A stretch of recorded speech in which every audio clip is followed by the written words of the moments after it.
Hi guys! If you follow my Facebook page, you'll know that I've recently discovered the joys of AC digitals, and I thought today I would show you how I use those digital products in my silhouette machine to create my own print and cut cutouts. So I'm starting in the Silhouette Studio software, and I've just created a new document, and that document is A4 because that's the paper I have to print and cut on. And I'm also using a portrait size cutting mat because I have a portrait machine, not a Cameo. So these steps are all still perfectly applicable if you want to use letter paper or if you want to use your Cameo machine. I'm just showing you the basics of it.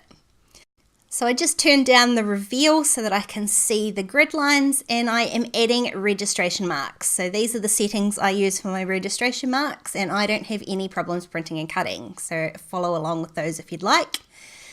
And then I'm just going to take a screenshot, and I'm lining up my screenshot with the exact size of the A4 paper. This is going to be necessary for the next step, which is in Photoshop. I have opened a new document in Photoshop, and it is A4 as well. And then I am going to place that screenshot that I just took onto my A4 paper and scale it up so it's the right size. I'm not going to print with this, so the quality doesn't matter. What we need to know is where those registration marks are. In Finder, I've already created a folder with the digital elements that I want to print and cut, so I am just going to drag them onto my Photoshop document and hit enter for each one just to place them all onto the document.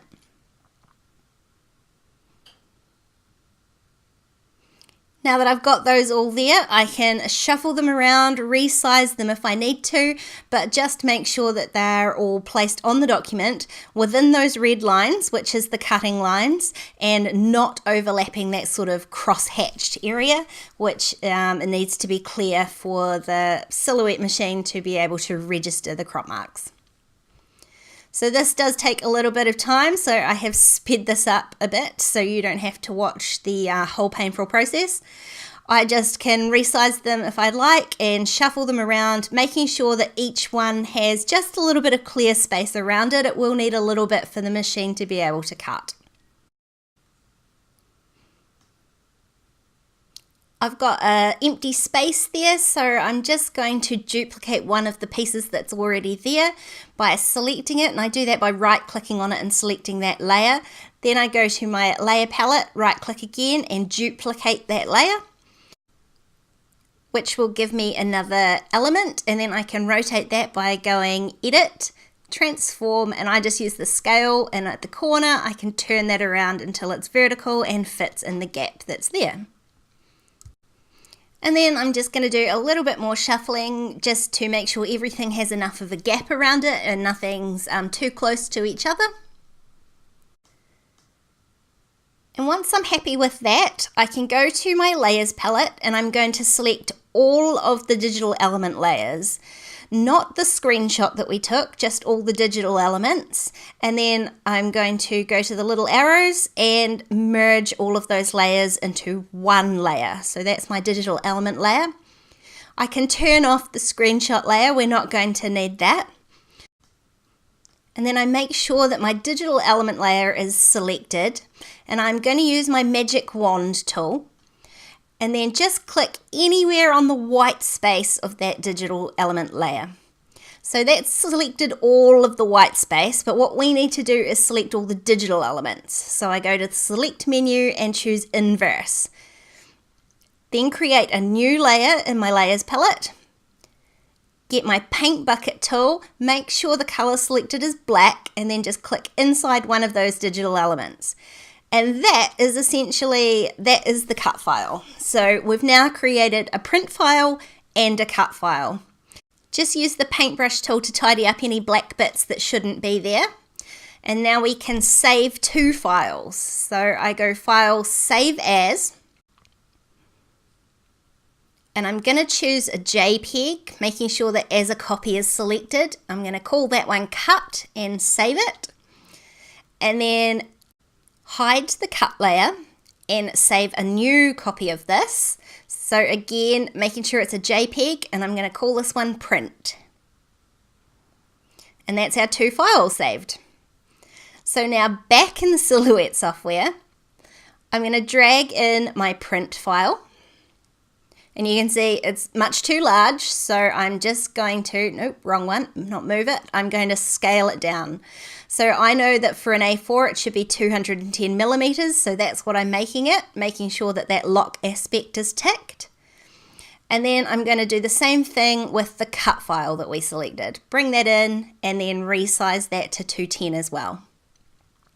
Your sizes will depend on what paper size you're printing, but just make sure that you're making both of them the exact same size as the paper you're going to print on.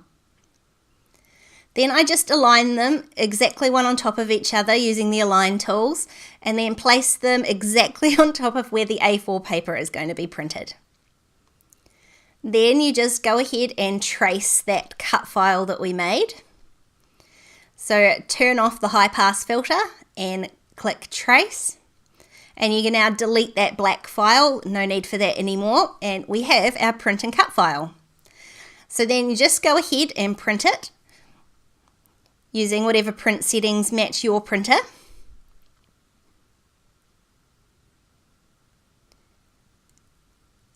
And then once that file is printed out, you can go ahead and place it onto your Silhouette mat. As I said, I've just got a portrait machine, so I've got a portrait size mat. And then load that up into your Silhouette machine. Once that's all loaded, you can go to your cut settings. I've got one specifically that I've made for the white card that I like to print on. Your settings will vary depending on what it is that you're printing on. And then you can send that to your Silhouette machine. It will automatically register. If you have trouble with your Silhouette machine actually registering the marks, the biggest hint I can say is that it needs plenty of light. So it needs the difference between the black marks and the white paper to be really, really visible for the laser to be able to pick it up. So I have been known to hold my hand lights, some of my printing lights, whatever lights I can. If it's not daylight, I shove as much light in there as I can while it's registering. And once it's registered, it should just go ahead and cut it, no problem. So you can see how much quicker this is than fussy cutting it by hand, and also it's, I guess, much more accurate. I just love it. And then once this is all finished, you just peel away your sheet and look at all those die cuts. So you can see why finding this digital store was just such a revelation for me. Now I can have all the Maggie Holmes goodness that I want, and I'll never have to worry about running out. I hope this tutorial helped. Do let me know if you've got any questions. I'm not really an expert, but this is exactly how I do it. If you want to keep watching, there's a couple more videos on screen. Don't forget to subscribe to my channel, and I'll see you next time. Bye!